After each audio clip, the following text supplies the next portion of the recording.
My dear fellow beefheads, I'm one of them because I used to eat meat 30 years ago. In this video, as much as I love America, I'm going to give you 2 reasons why cemeteries. Cemeteries are one of the most idiotic inventions of Christendom, of Western Christian civilization. Welcome to American Krishna. I'm Chandrasekhar, or Charles. I've been practicing Krishna consciousness for about 33 years. I studied religion at the University of California and at Oxford. So please subscribe if you are interested in this synergy between the best of the West and the science of Bhakti Yoga.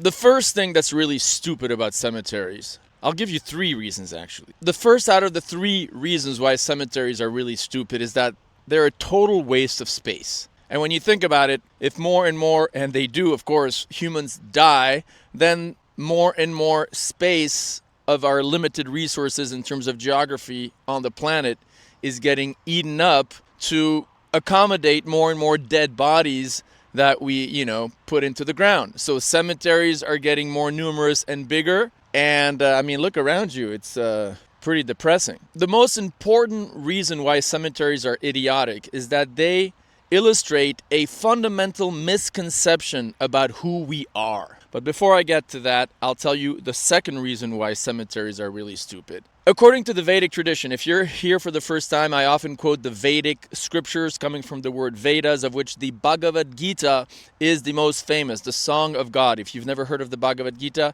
you can go right here and you'll see an introduction to what this great text is.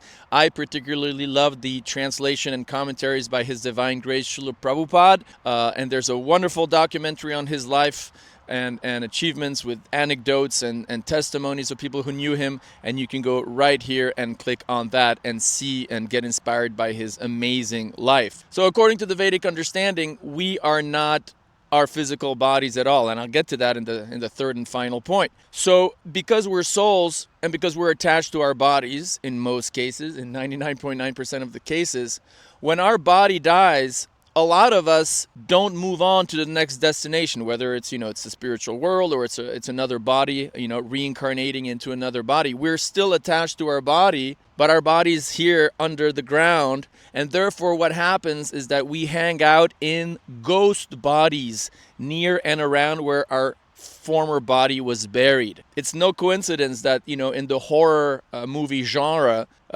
cemeteries are always a trope that comes up again and again, where there's ghosts and ghouls and all sorts of dark personalities who are hanging around in cemeteries. It might be exaggerated by Hollywood, but it actually is fundamentally true. Scientifically speaking, a ghost is simply a soul who has no physical body, because that body is dead, is still attached to the relationships and to the pleasures that soul got through the agency of that former body.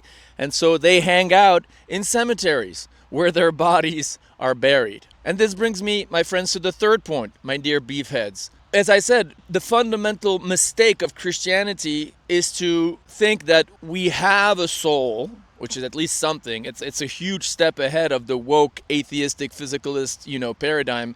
If you want to see a couple of my videos on that topic, I recommend this one where I look at the physicalist paradigm and how destructive it is in Hollywood.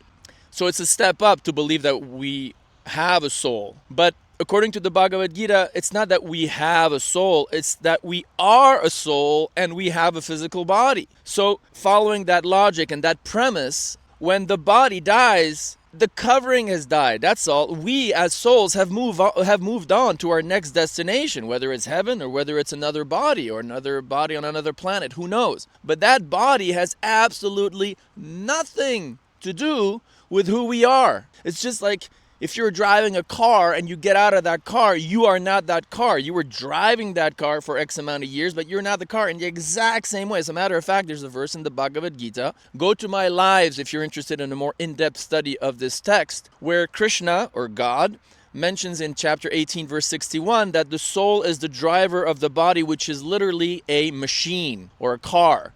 The technical term is yantra in Sanskrit.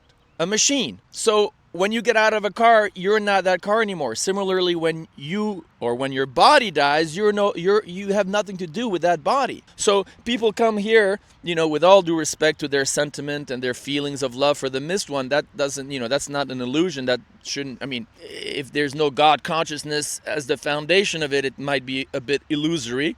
But putting that aside, these bodies that are buried here have nothing to do with the person that the people who come and worship or, offer flowers or reminisce loved. Those persons are gone, long gone. When their body dies, they went to their next destination. And so in illusion, we're here, thinking, Cornelia is here, or Bennett is here, or Cassandra is here, or Crossley's here, or whatever, Jones is here. They're not. They're gone. So to conclude, not only is it a waste of space, not only is it a breeding ground for ghosts, but it illustrates and perpetuates this illusion, this fundamental misconception of who we are. Remember, we are souls inside physical bodies.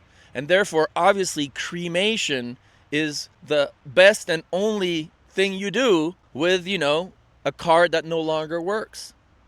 Thanks for watching. Take care. Hare Krishna.